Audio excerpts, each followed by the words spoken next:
Okay, let's start practicing with some transcription. First, however, remember that content words are always going to be stressed. That grammatical words, right, which include personal pronouns, some prepositions, auxiliary verbs, modal verbs, etc., show the following behavior. They can exhibit a strong form or a weak form. Let's is going to stay like that.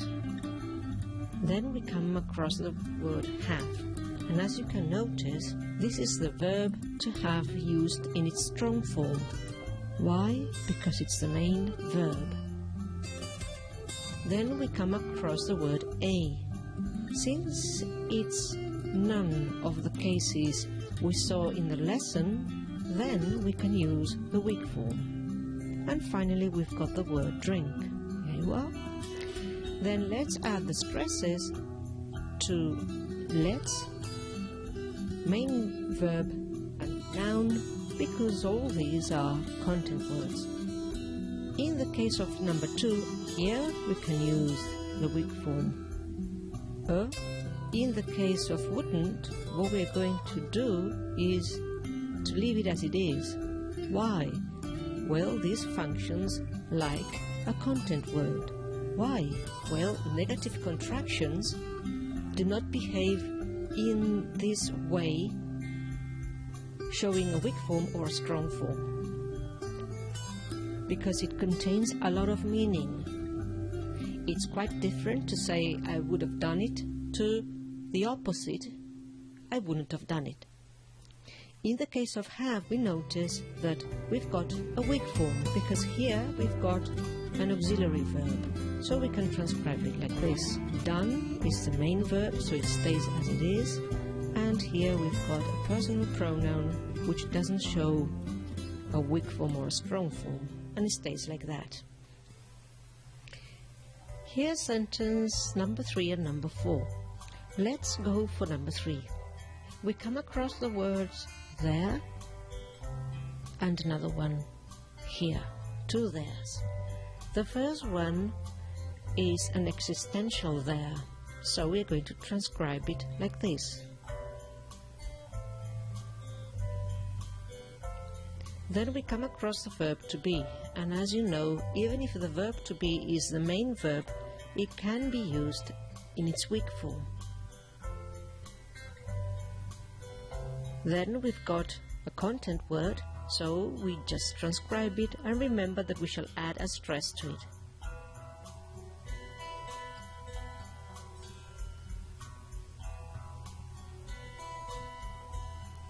Before I move on to the next word, the preposition over, I want to go back over here with there and are. Notice that in the orthographic form there is an R present, so since my accent is non-rhotic, I can pronounce if the next word begins with a vowel, which is So I should use this here, which is an sound, followed by a vowel. We've got a linking R. Then there's another R here, right, which can also be pronounced in my accent, which is a non-rhotic accent. Why? Well, because another vowel follows. So I can say there are elephants. Let's go to the preposition over, and finally there. As you can see, this word is an adverb. Therefore, it's a content word. So, in this case, it's going to be stressed. In the case of the preposition, because it's disyllabic, we could add a stress here. And finally, I add the slanted brackets. What about the utterance in number 4? Okay, here we've got the verb to be yet again. And we've got a personal pronoun. We can use the weak form for the first one and also for the second word. we carry on transcribing. Wrong. Okay, notice that here we've got the word claim, that it's going to begin with a consonant. Can you see that?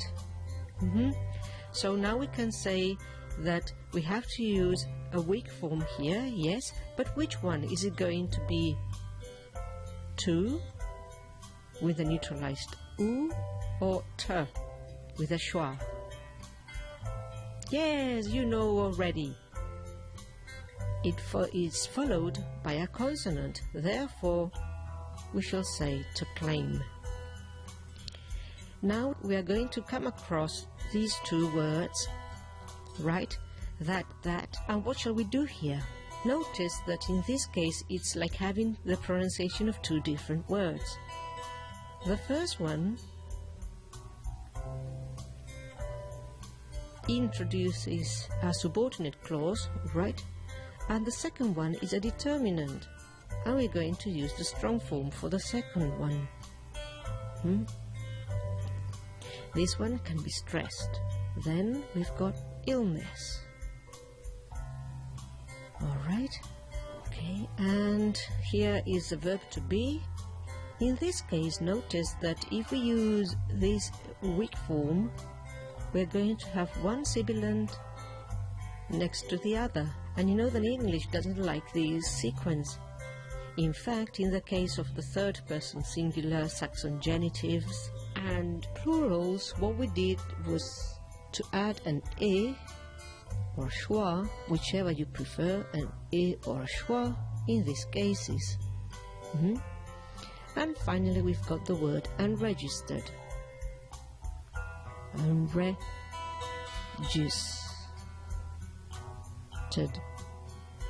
or tid, either with an e or with a schwa. I'll go for the schwa. I beg your pardon for the e today. Unregistered. Okay, now I've added the stress to this last word, but notice that I might have left some stresses behind. So before we finish, we have to check the transcription and reread it, and we shall notice that here we've missed a content word. So this would be, she was wrong to claim that illness is unregistered. If you find that the sentence is too long for you to handle, you can show breaks. How do we show breaks in transcription, which look like commas? By means of a vertical line, like this. Alright? And notice that I've placed it before the particle introducing the relative clause. She was wrong to claim, and I'll make a little break here, that illness is unregistered. And now we finish the transcription by showing the slanted brackets. Okay, I think this looks really good.